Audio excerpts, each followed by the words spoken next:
अवैध वाळू उपसा प्रकरण तापले, तहसीलदारांवर विजयसिंग पंडित यांचे गंभीर आरोप।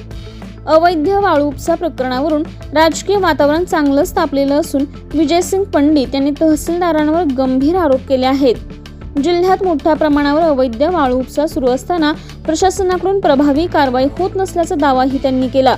संबंधित यंत्रणांकडून दुर्लक्ष केले जात असल्याने शासनाचा महसूल बुडत असून पर्यावरणाचेही मोठं नुकसान होत असल्याचंही पंडित म्हणाले। अवैध वाळू उपशामागील साखळी उघड करून दोषींवर कठोर कारवाई करावी अशी मागणीही त्यांनी केली। या आरोपांमुळे प्रशासन आणि महसूल विभागाच्या भूमिकेबाबत प्रश्न उपस्थित झाले असून प्रकरणाची सखोल चौकशी करण्याची मागणी जोर धरू लागलेली आहे।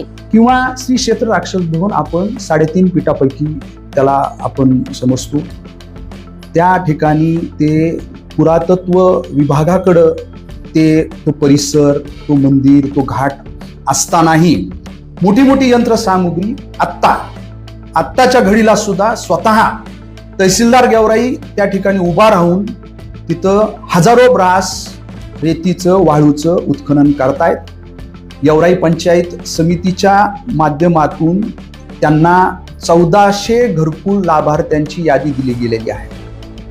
त्या व्यतिरिक्त माझ्या माहितीप्रमाणे जिल्ह्यातील इतर पंचायत समितीच्या माध्यमातून जवळपास ते 200 घरकुल लाभार्थ्यांची यादी त्यांच्याकडे गेलेली आहे।